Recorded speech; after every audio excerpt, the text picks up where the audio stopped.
temperature dropped 64 degrees in just 18 hours, one of the greatest temperature changes in Denver history, the biggest two-day change ever for the month of October. And of course, the snow caused travel troubles. We saw delays all day over at DIA, leaving travelers frustrated. And on the morning commute, look at this, cars sliding off the roads.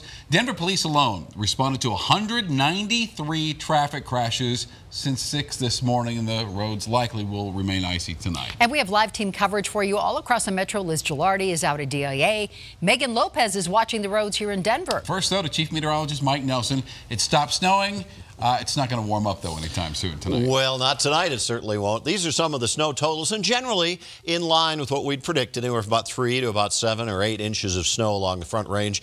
And it certainly slicked things up as the temperatures tumbled. 26 is the current reading in Denver and Akron, 31 at Greeley. But look at the change from 24 hours ago. It's 53 degrees colder right now than it was this time yesterday. And the snow is moving off away from the Denver area and diminishing. There are still a couple of little bands that are popping up across northern sections of Colorado. You can see just a few spots up here along I-25, Longmont, Highway 85. That may cause a few areas of slick conditions. And it's snowing lightly up on the Pearl Street Mall right at the moment. So the upshot is the flurries end, but very cold, record cold tonight. Slick conditions continue. Sunshine for tomorrow, and I'll let you know how quickly we bounce back into the 70s. Looking forward to that. Thank you, Mike. A crash involving at least 20 cars shut down I-25 near Castle Rock. That happened for hours today. You can see the backups and low visibility on our CDOT cameras from this morning. Now, CDOT shut down northbound I-25 at County Line Road and southbound I-25 at Plum Creek Parkway. It closed down at about 10 a.m. and reopened about 3 hours later. And speaking of an icy drive, we are not in the clear yet. The freezing temperatures tonight, the roads could be messy again tomorrow. Denver 7's Megan Lopez live with a look at rush hour traffic. I'm guessing still slick in some spots out there, Megan. Yeah, that's right, Shannon and Ann. I'm in a really good place to kind of give you a sampling because I've got a side road right here that's a little bit wet. I've got a bridge right here that you can see is drying up. And then I've got the RTD light rail. It's running, so that's good news. And I've got I-25 right over my shoulder. And guess what, guys? It does not look that bad. I'm surprised. It doesn't look like your normal rush hour commute. But that doesn't mean that tomorrow's morning's commute won't be a little bit interesting for drivers. Now, the reason that is because the snow might have stopped, but the sun didn't really peek out today. So that means you could be seeing black ice tomorrow morning and frozen bridges and overpasses. Our traffic anchor, Jason Luber, says that could result in more accidents in the morning. What happens on days like that, people typically start driving faster, and when you drive faster and get into a crash, those crashes are more violent, and you see more damage and more injuries.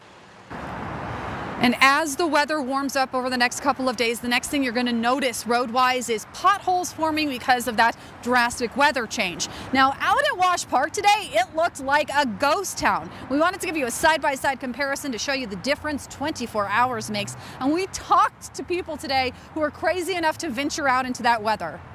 I love it. I love the seasons. And I love it because they're predicting great weather for the weekend. Yeah. It's amazing. It's amazing. I tell everybody it snows and then it's gone. You'll be in shorts again before you know it. Oh yeah, it's perfect weather. Perfect weather. Well, thanks so much, Joy. I appreciate talking to you. Thanks. 80 to 35. It's crazy. She looked out the window and she was like, snow. So she was more excited to come out than I was. So a lot of people saw this as a good test run for winter to remind them that they need to maybe invest in a few things. Like, for instance, this morning I woke up and couldn't find one of my gloves, so I needed to go invest in a new pair of gloves. Now, the last stop that we made today was to speak with the forestry operations supervisor with the city and county of Denver to talk about what you need to do with your trees. You don't want to go out there and shake them too much because you can actually cause the branches to break and do further harm. So what you're going to want to do instead of that is just check your trees, see if there are any branches that are broken or cracking, and if there are, do not stand under that tree. Call a professional arborist to come out and inspect it.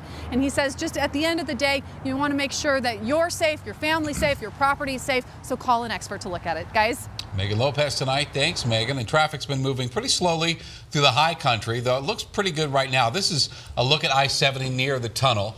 Now, eastbound I-70 was closed at the tunnel and over Vail Pass earlier today because of crashes, but as you see, everything is smooth sailing on I-70 right now. Thank goodness. And if you are heading through the mountains during a snowstorm, just be sure to check your tires. Make sure they meet the state's traction law.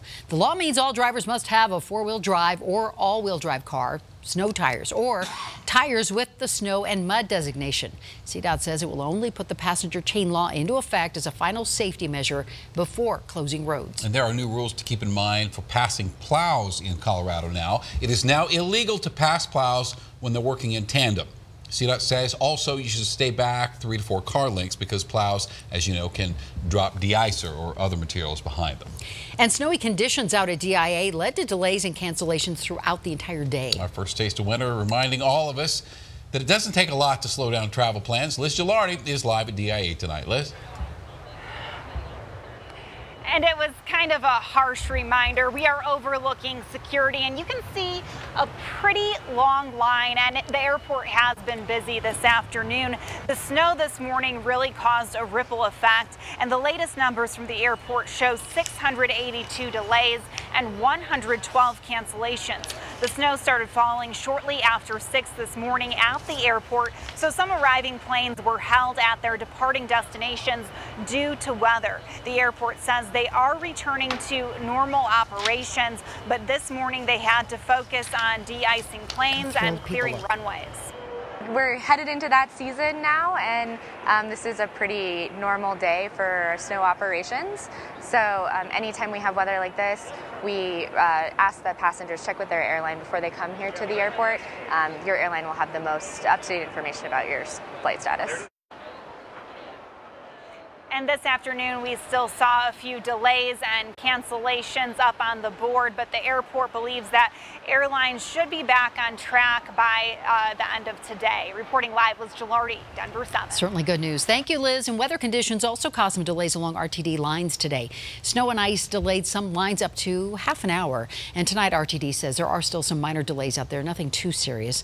And they're thinking the evening commute will go pretty smoothly as long as the lines don't ice up again. And we are all hoping the snow melts quickly, but if it doesn't, grab your shovel, because in most cities here, it's your job to remove the snow and the ice on the sidewalk that's adjacent to your property, and you have 24 hours to get it done.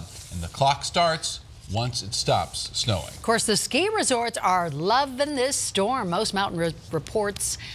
mountains, I should say, are reporting at least 6 inches of snow, meaning they are starting to nail down some opening dates. Keystone and A Basin both plan to open in October. They haven't said exactly when just yet. Breckenridge will open November 8th, Winter Park on the 13th, and Vail on the 15th. And we're tracking tonight's forecast all night long on Denver 7 and on our streaming apps. Just search for Denver 7 on your Roku, Apple TV, Android TV, or Amazon Fire Stick, and you can get the latest weather anytime.